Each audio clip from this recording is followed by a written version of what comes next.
పాకిస్తాన్లో భారత దౌత్యవేత్తలకి ఇబ్బందులకు గురి చేస్తుంది సార్.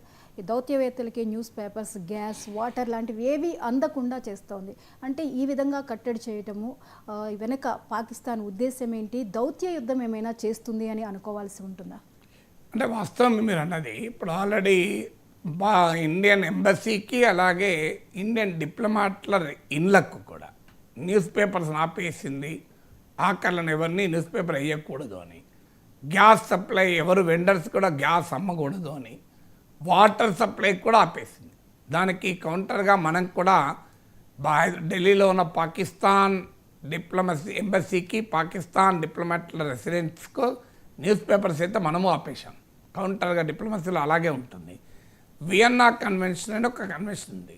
దీని ప్రకారం దౌత్యవేత్తలకు రక్షణ, భద్రత కల్పించాలి. డిగ్నిటీ అంటే safety and dignity of diplomats is protected.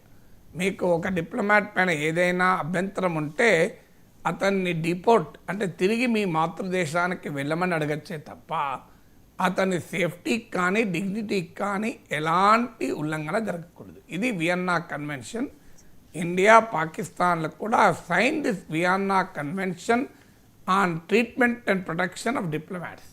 కానీ పాకిస్తాన్ ఈ అంతర్జాతీయ ఒప్పందాన్ని గౌరవించే దేశం కాదు కనుక, అదొక రోగ్ నేషన్ కనుక ఇవాళ డిప్లొమాట్ల పట్ల కూడా ఇలా వ్యవహరిస్తుంది.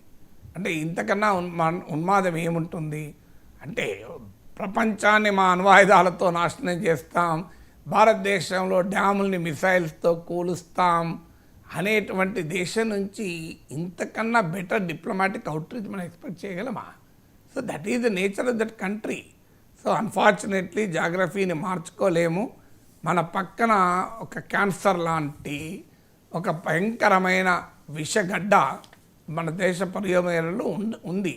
That is the legacy of history. ఇండియాకు చరిత్ర వల్ల వచ్చిన ఒక వారసత్వం. We have to live with it, we have to live out, we have to learn how to live with it. దీని నుంచి ఎలా నిలబడాలి అనేది మనమే నేర్చుకోవాల్సిన పరిస్థితి. ఎందుకంటే ఒక కనీసమైన డిప్లొమాటిక్ నామ్స్ కూడా మేము ఉల్లంఘిస్తామంటే Pakistan doesn't deserve to be in the international community of nations. Unfortunately అలాంటి దేశానికి యునైటెడ్ నేషన్స్ సెక్యూరిటీ కౌన్సిల్లో membership, United Nations counter terrorism గ్రూప్లో వైస్ చైర్, అలాంటి దేశ ఆర్మీ చీఫ్కు వైట్ హౌస్లో అపూర్వ సహకారం, అలాంటి దేశాన్ని గొప్పగా అమెరికా అధ్యక్షుడు పొగుడుతూ ఉంటాడు. This is the world's hypocrisy. World will pay for it.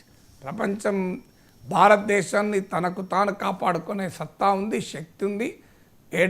ఎన్ని దశాబ్దాలుగా దాన్ని మనం 8 దశాబ్దాలుగా చూపెట్టాం కూడా. So world should understand dangers of Pakistan ఏంటి అని. ఒక రోగ్ నేషన్ కేవలం ఈ ప్రాంతానికి మాత్రమే ప్రమాదం కాదు, ప్రపంచానికి కూడా ప్రమాదం. A day will come and China will understand, America will understand. ఇక బలూచిస్తాన్ లిబరేషన్ ఆర్మీ